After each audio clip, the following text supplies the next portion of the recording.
I can't promise you a happy ending. There might not be one. I can't assure you we'll be okay because we might not. What I can promise you is this: stories hold power. Art is the human urge to comprehend the human condition. So go and make art while you can. Hi, everyone. Welcome to Interesting Times. As has been probably obvious by now, and I know I've posted about this a bit before, this is not the 2020 that we were expecting. This is not the 2020 I had planned for, and I doubt it's the 2020 you'd planned for either. This isn't the apocalypse we were fearing. It's more like some sort of an absurd pageantry of ridiculousness that just gets more and more horrifying every day. And speaking as a creator and a writer and a designer and an activist and a human being, I'll be honest with you, I don't really know where the fuck things are going. And I don't just mean I don't just mean in terms of the world. I mean, I'm not even sure what I'm doing. Anybody who's familiar with my work, which obviously all of you are, knows that transformation and challenge and change and not even social political commentary, but outrage has been a fixture of my work for as long as I've been a creator. And I look around myself today, and I look around at this world, and I'm not even sure where to start.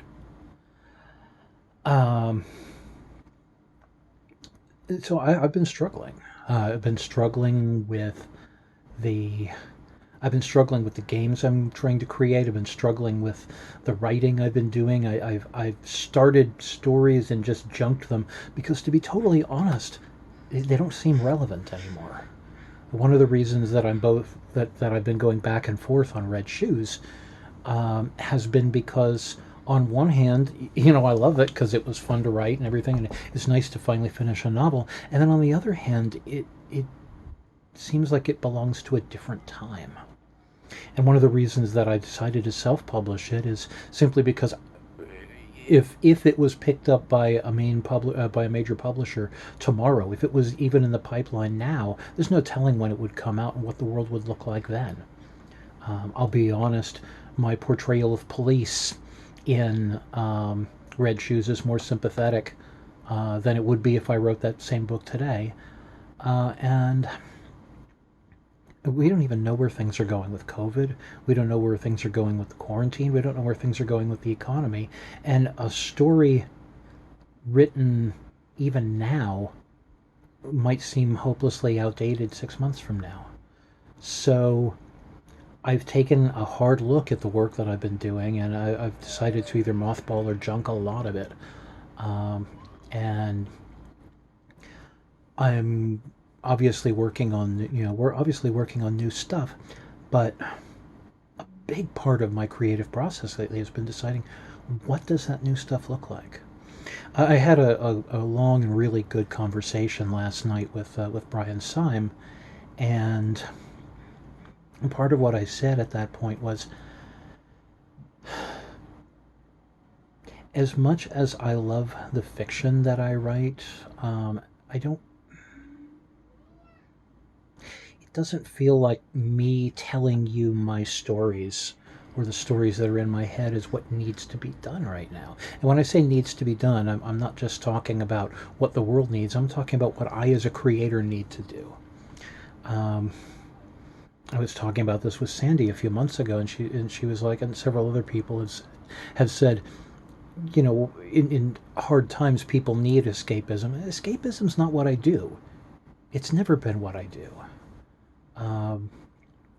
What I do is I create, more than anything else, a place for other people to tell their stories.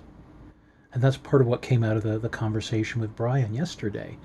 I said, I don't feel like, writing novels or even doing games about fantasy musicians is what this world and what the audience and what I as a creator need right now. Instead, I feel like I need to give space for people to tell the stories they need to tell.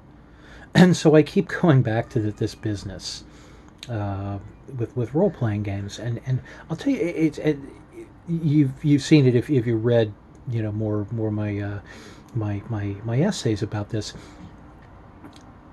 I have this long love hate relationship with the gaming medium because, on one hand, clearly I love it, uh, and on the other hand, it treats its creators very, very poorly.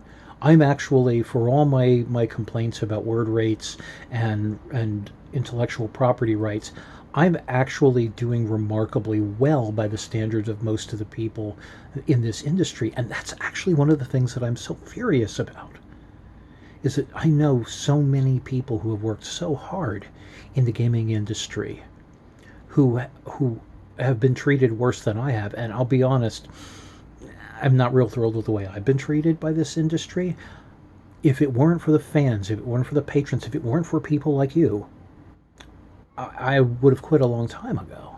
I've tried to quit several times, but two things keep bringing me back. Three things, honestly, keep bringing me back. One of them is a paycheck. In gaming, I don't need to worry about writing something like spending 2 years writing something like Red Shoes and then getting a string of rejection slips, or rejection emails at this point. In gaming, somebody says, I need such and such and such, and I write it and I get paid. I might have to wait a year to get paid for it, but I do get paid. And it does get published. Uh, there are the fans. That's the biggest thing, really. It's all the people that I've met and all the people who have talked to me online, and it's the people who come to me and say your work has changed my life. Occasionally your work has saved my life. Those of you who back me financially, and those who just tell me, hey, thanks for making this thing. It mattered to me. That's the biggest thing that keeps me in gaming. And it's the creative challenge because, and this was part of what Brian and I were talking about last night, there is no other medium that allows for the level of interactivity and inspirational creativity and creative challenges that role-playing does, because the most experienced creator is still creating a toolkit for someone else to finish the work with. We can write cool books and we can create neat settings and we can ideally try and do workable rules, but ultimately the stories that gamers tell belong to them. And I love being a part of that collaborative process. I love giving people something to work with, and I love inspiring other people to be creative. I don't like writing. I don't like sitting in this office and with on the keyboard trying to make the words come out. I hate it, to be totally honest. I love the end result, but I do not like the process, and I don't feel compelled enough to tell my story to do that for all these years. What has kept me and what keeps me doing this is giving people an arena, a theater of their own. And so, in order to not continue to belabor this, what I have decided to do with a bunch of the stuff I've been working on is just shove it to the side. I will probably be posting some of it here on my Patreon, because honestly, some y'all may be the only people to see most of it, and that I feel sad about that. I mean, there are thousands and thousands and thousands of words I've written that will probably, for projects that will probably never be finished. Partly because just the world is changing, partly because my health is still not the greatest, and I'm 55 years old, and I don't even know what the fuck is going on.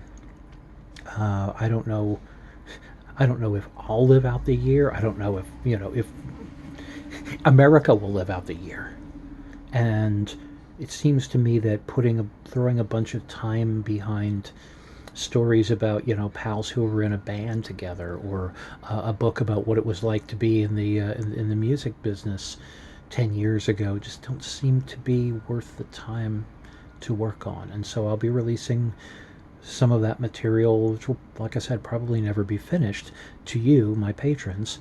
And I am turning my creative energies toward a new project, which I will be keeping you posted on. It's something that I've been working on, percolating mostly, a few words written here or there, but the work has mostly been internal for about the last 2 months.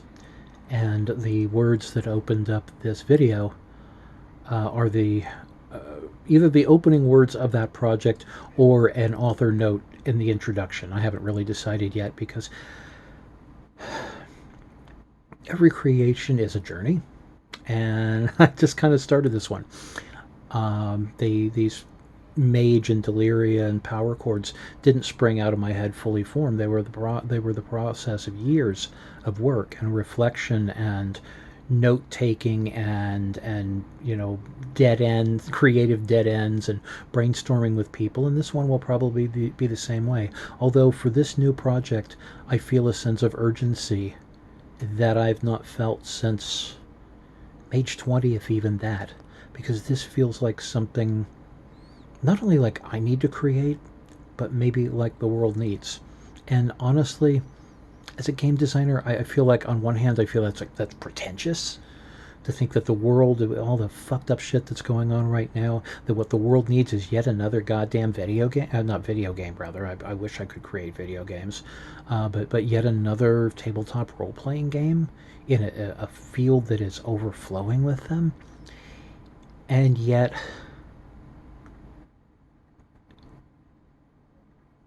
I know that my words and my work speak to people.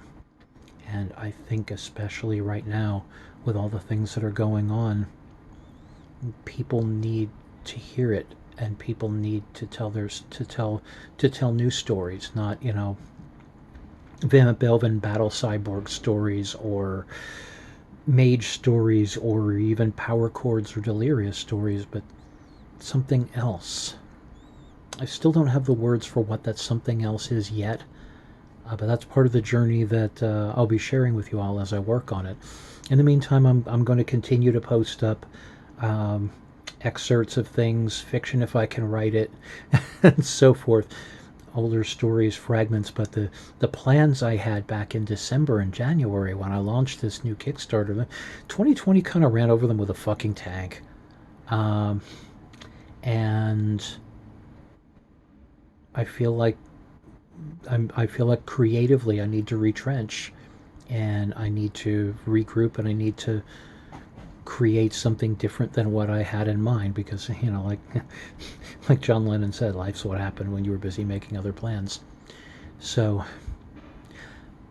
I'm going to wrap this up now, but thank you all for being there.